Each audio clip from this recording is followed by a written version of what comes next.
What kind of mind could hold a number longer than most novels without missing a single line? In a quiet hall in Japan, a man sits at a table with nothing in front of him. No notes, no screen, no prompts, only breath, heartbeat, and a single thought.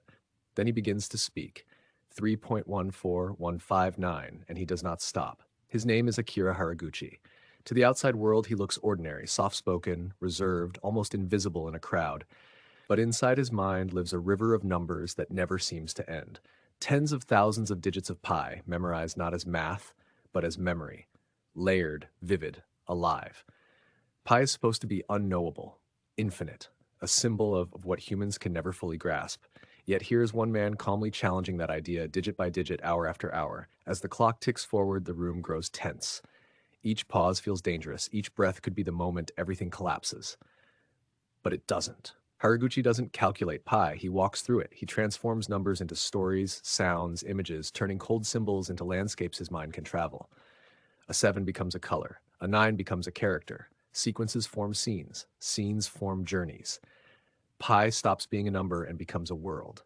Midway through the recitation, fatigue sets in, lips dry, throat tightens. Observers shift uneasily. Surely this is where memory fails. Surely the human mind has limits.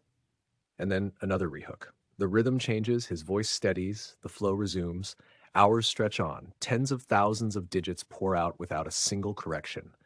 Not because he is superhuman, but because he trained his mind the way others train their bodies. Repetition, imagination, discipline, patience. This is not a story about numbers. It's a story about devotion, about choosing one impossible thing and walking toward it every day, even when no one is watching. Pi is infinite, but human focus, when shaped carefully, can feel infinite too. When the final digit is spoken and the room finally exhales, something strange lingers in the air. A quiet realization: the limits we accept are often learned, not fixed. If a man can memorize tens of thousands of digits of infinity, what else might be possible?